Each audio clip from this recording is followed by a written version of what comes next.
This is 51st Dates, and I'm your host, Jolie Moore. They say that hindsight is 2020. I decided to find out if that's true. Every week, I'm going to read a chapter from my memoir, 51st Dates, then give you the backstory and commentary on what really went down. It's been 2 whole years since I went on these dates, and I'll be experiencing them along with you as I read. We'll find out together if my future self learned anything. I don't know if I have anything figured out, but at least we'll share some laughs along the way. Dating in Southern California is nothing if not entertaining. Ready? Strap in. Let's go.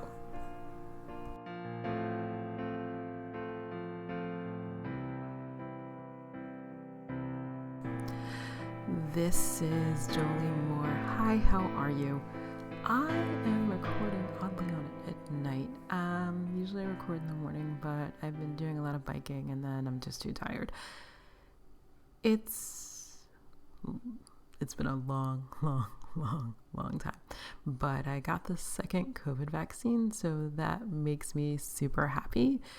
And I'm waiting for a rollicking, roaring 20s to come in because I want to do all of the things. And one of the things I think I want to do is find a healthy relationship, which I know I keep talking about and don't have any idea of how to go about it. But I was just reading about relationships because I keep thinking if I just read one more thing, then I'll get it. The reason I'm reading is because I am making bad decisions. I am noticeably making bad decisions. I know I'm doing it. I'm watching myself do it. And I need to stop doing it. And it's incredible to watch yourself make bad decisions as I sit here and look at this guy who's not here right now, obviously, although I'm babysitting his car. Yay. That's it. Don't even. And he's on a location shoot, and I did not offer, he asked, and I did say yes. So I'm now babysitting his car, which I didn't think would be a big deal. And usually when he's not around, I don't spend that much time thinking about him. But I realized that when somebody's parked next to you, and every time you get up and go out in your car, and every time you come back home, you're like, oh, there's that thing again. But actually, a couple of weeks ago, he asked me why I got married. He seems fascinated by the topic, as he's never been married himself, but all of his friends are married and have children. And obviously he looked up one day and tried to figure out how all these other people had made a decision that he did not make.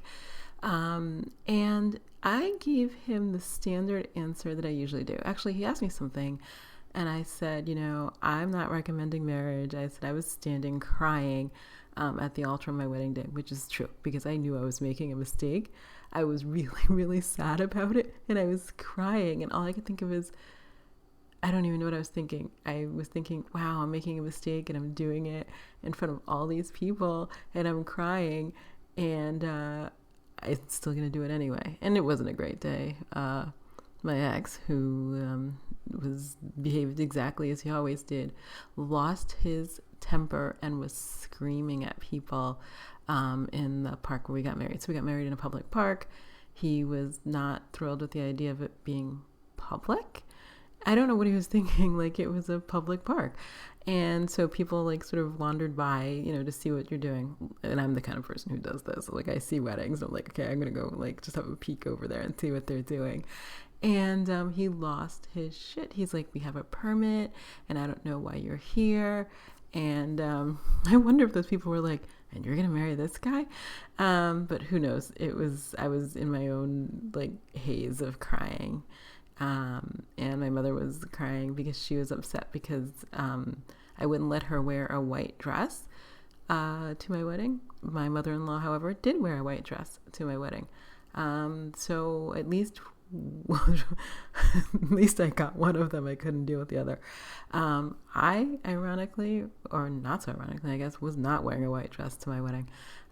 So either my mother-in-law thought she was the bride. By the way, she wore a white dress to one of her other children's wedding. I don't even know what that's about. There's a level of sort of craziness there that I who knows? Anyway, I was standing crying at my wedding, and I was telling this guy about this. So like, like the next time we were talking about this, he was like, so why did you do it? And what I said to him is the same sort of glib answer I have given for years. And what I usually say to people is, oh, I did it for the health insurance. And true story, I had gotten a bladder infection, I think, or a yeast infection. I don't know, one or the other. And I had gone to the urgent care, and I got a bill, and the bill was like, it was $600. I think now it would probably be more. And I didn't have $600. I paid it, but it was a hardship. And all I can think of is I live in a country where I can't even like go to get antibiotics without it costing an arm and a leg. And also, plus I had to pay for the antibiotics, which probably were pretty cheap, assuming they were generic. I don't remember that part. But so one of the things, the benefits bestowed upon me upon marriage to my ex was indeed health insurance, and never got a big bill like that again. Although I've been self-insured for 20 years, that didn't last long. The insurance did the job, different conversation. So I told him that, and he looked at me funny, and I was like, whatever. But I was thinking about it today, probably when I was pulling out past his damn car, and I was thinking, that's not the truth. And I know the truth, but the truth is something I never say. But the truth is that I had a boyfriend before my ex. Well, I had a couple, but I had one. There's always the one that broke my heart. So I had this boyfriend, and he broke my heart. Although I broke up with him because I could see the writing on the wall. I don't know why I broke up with him. And I was so depressed that I literally took to my bed for maybe 2 years. It wasn't good. And when I sort of emerged from that fog by graduate school, I looked up and I thought to myself, okay, what I'm going to do is I'm never going to make that mistake again. I don't know if the mistake was falling in love or the mistake was getting hurt, but either way, I was not going to make that mistake. And so what I'm going to do is I'm going to strategically choose someone that I don't like and that I could never, ever fall in love with. And that way I will never get hurt. And that was a choice I made. My ex, nobody liked him. This is shocking. We were in graduate school. Nobody liked him. He was a complete ass. He wore the weirdest clothes, and he had a certain body odor. I can't believe I'm saying this out loud because I feel horrible about it. And all of that. And I thought, oh, well, this person is sufficiently repugnant that if I spend time with him, I will never get hurt. So I literally, I'm not going to lie, pursued him on this basis. And he wasn't that hard to get. And that was my plan. Clearly that shit did not turn out well. I don't know if I could have thought, I never thought that he would be abusive. I hadn't thought that far ahead. And I just never thought that. I don't know how I would have spotted that, because I had my own agenda, and my agenda had nothing to do with discerning for any of these other things. My agenda was, how can I protect myself from never getting hurt? And so, I dated him, and then we moved in together, or he moved in 15 seconds later. Red flag, I know. But I was young. And so the truth is, at some point, health insurance became a thing. And that was pretty much a catalyst for shopping for an engagement ring, which, by the way, I sold. And getting married. That's it. There's nothing else to it. It is you talk about self-sabotage. That is the biggest self-sabotaging thing I have ever done in my entire life. Nobody can beat that. I'm sure somebody can beat that. I can't beat that. But it's been on my mind because clearly I'm not making that kind of legendary decision. bad decision again.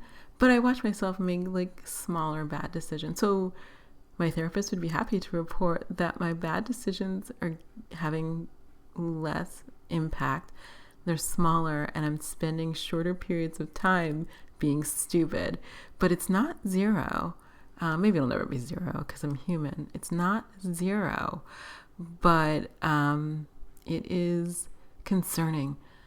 So I was just reading this article that I can't think of the name of the guy. I can't believe this.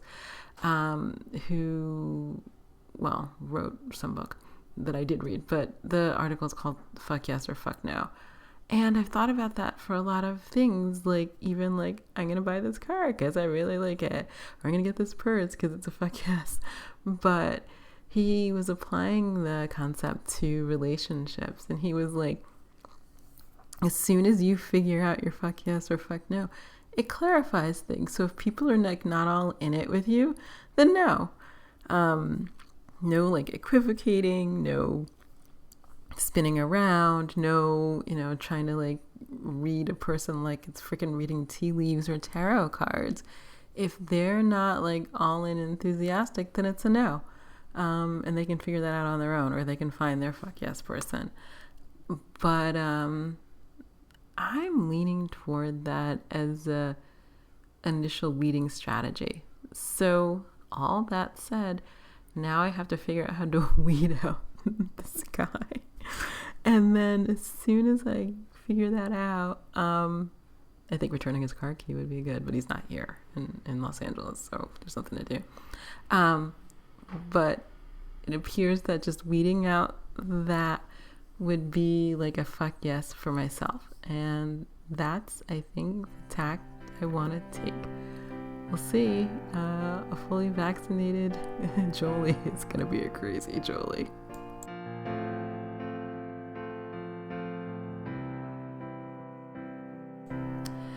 Chapter 23, Vulnerabilities, May 10. Classic car guy's special ringtone sounded. His face appeared on FaceTime. "You're free?" he asked with a knowing smile. I could fall into that smile.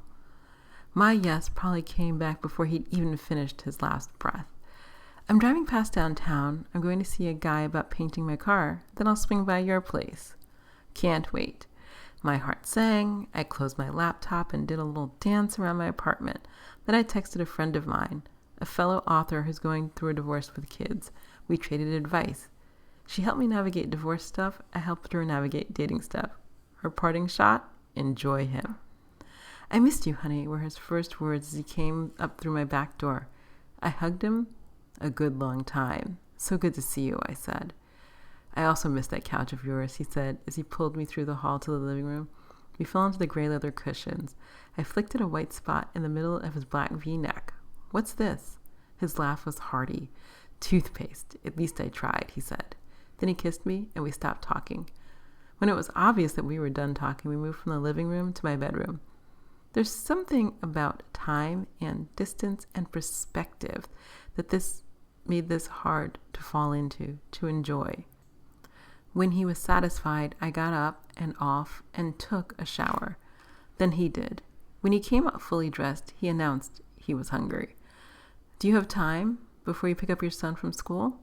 I looked at the clock. There was plenty of time. I took him down to a Thai restaurant within walking distance of my apartment. Then my phone started ringing off the hook. That abusive ex I tried to avoid was throwing a tantrum and making a mess that my lawyers were busy trying to clean up. I couldn't ignore them, so I stepped out of the restaurant and took the call for 10 long minutes. "Sorry about that, lawyers." I don't know how to get through the awkward times with people. I didn't want to talk about how we weren't gelling just then, so I asked what he was doing that was keeping him so busy. The "so busy he couldn't see me" part went unspoken. He talked about his sister, whom he drove 2 hours to see nearly daily. He talked about how he was planning to be this incredible father once he had time with his kids again. He was thinking of moving to Riverside or San Diego so that he could pop in and see his kids for an hour here and there. Maybe he'd buy a house in San Bernardino. He had a lot of thoughts, a lot of plans. I didn't begrudge him those plans, but I didn't really see how we could have any sort of relationship when his priorities lay several counties away. I didn't say that, of course, because cool girls don't point out the obvious. He was in an affectionate mood, so we held hands while we walked the long way back to my apartment. Once inside, I prompted him to sit. I stuck my head in my bedroom closet and pulled out the gifts I'd brought back from Italy in April. It was the soccer jersey that he'd asked for, the one he'd texted me pictures of. The other was a jersey from my favorite country. "These are for you," I said, thrusting the bag at him. I'm shit at wrapping presents, even though I love giving gifts. "For me?" he asked, his eyes full of surprise. "You asked, I delivered," I said. He took them out, his face filling with delight. "You didn't have to do this. I didn't expect you to do this." I melted at that. How could this man not think himself worthy of my thought and consideration? I hugged him. Then my phone alarm buzzed. Writing can make me lose track of time, so I have an alarm on my phone to make sure I don't forget to pick up my son from school. We both headed out my back door. Once we were at the cars, he grabbed me and kissed me hard. Then he hesitated a moment and looked at a long scar that I have on my elbow. "What's that?" he said, tracing the puckered flesh with his finger. I took a deep breath, doing everything I could to keep the tears back. When my son had asked me this question when he was 2 or 3, I'd answered honestly every other time my son had asked, but I'd never answered the question when anyone else had asked. I blinked away the tears, and I told the truth. My ex pushed me down the second year we were married. I fell backwards on the concrete driveway, and my elbow split open. He said it was my fault. Classic car guy bent down and kissed the scar, then kissed me. Without any other words, we both got into our cars and pulled away. After 8 that night, he texted me. "Classic car. Would your ex do that to you often?" "Me? Often? Not really. My life was all yelling and threats and dangerous driving. I chose to stay way too long, and that's on me. But the behavior continues, only from 10 miles away. Classic car. Funny how men do that shit to women, but never pick a fight with a random man." "Me? I know." Classic car. Anything ever happens, you call me. Me? Didn't want my kid living like that. Classic car. I'm sorry to hear that. Me? The last weeks are on me. He's prohibited from contact with me, except under very limited circumstances, but I needed to guarantee I could get my kid on a plane. Had to do more than an hour call to get that secured, so I didn't get pulled at the airport. Classic car. Now I understand your worries while you were away. You need anything, I'm here.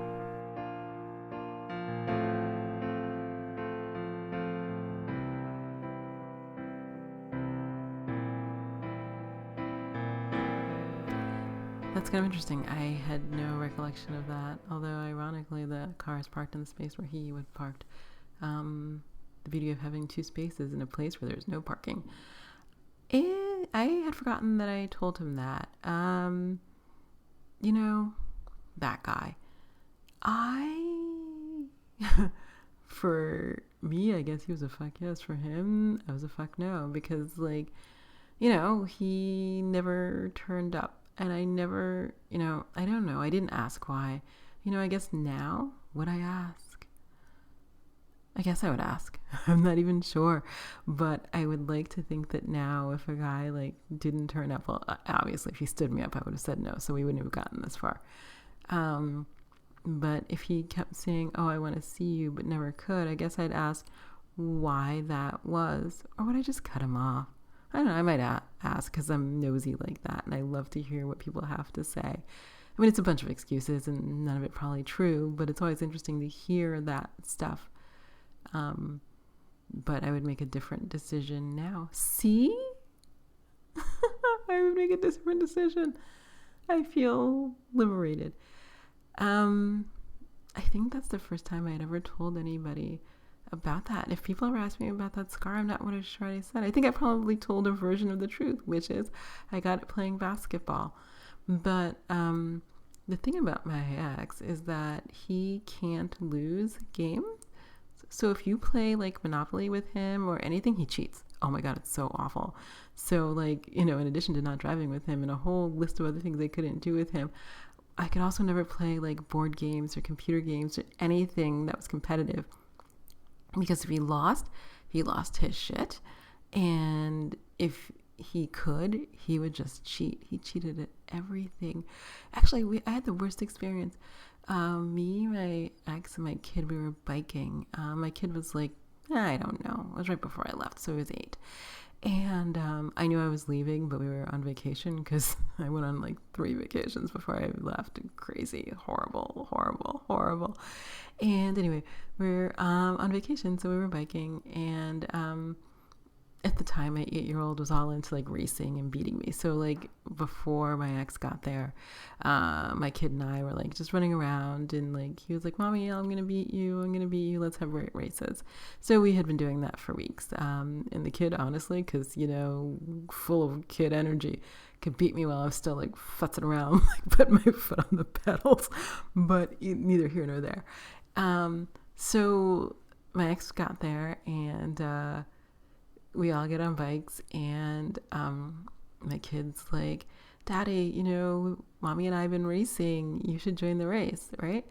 So, the 8-year-old has like done this path before. He knows where the potholes are, where like the tree branches like fall to avoid like where the rocks are, or the gravel like has come up out of the pavement or whatever, or the out of the street. And so this is basically, it was a street in a city park. So it's generally like doesn't have cars, but every so often there's usually government cars or one of those carts where people use to clean up garbage bags. So we're biking, I don't know, weekday. I mean, just innocuous. And my kid takes off, and I'm like, it's like maybe like a half mile, this little thing we used to race. And I was like, well, here we go. He's going to win. At which point my ex, realizing that my kid is going to win, screams out to my kid, "Hey, watch it. There's a car." So I freak out because I'm thinking, I didn't see a car. My kid's going to get hit by a car. I mean, he's got a helmet, but I mean, car versus bike and car versus 8-year-old, that's like a shit show. So I'm freaking out. I'm looking around. I don't see a car. My kid tries to stop, and he's not that good because this is the first bike he had with gears and like front brakes. And so he like skids and then like does the thing where you like flop over to the side because he didn't quite manage to stop right. And, my kid's upset, and he's like, "Where's the car? I'm really sorry. I didn't see it. I know you've been telling me about cars, and I don't really look." And God knows he still doesn't. And my ex looks around and goes, "I was just kidding." At which point he takes off so he can win the race. That's the kind of guy he was. And so that's how I got the scar on my elbow, because I almost beat him at a game. And he lost his shit, and it didn't change over any years. I just stopped playing games. I didn't obviously anticipate the harm to my kid, but here we are. Well, this took a turn, or as my kid would say, that got dark. So I'll leave you. Maybe next week will be more fun.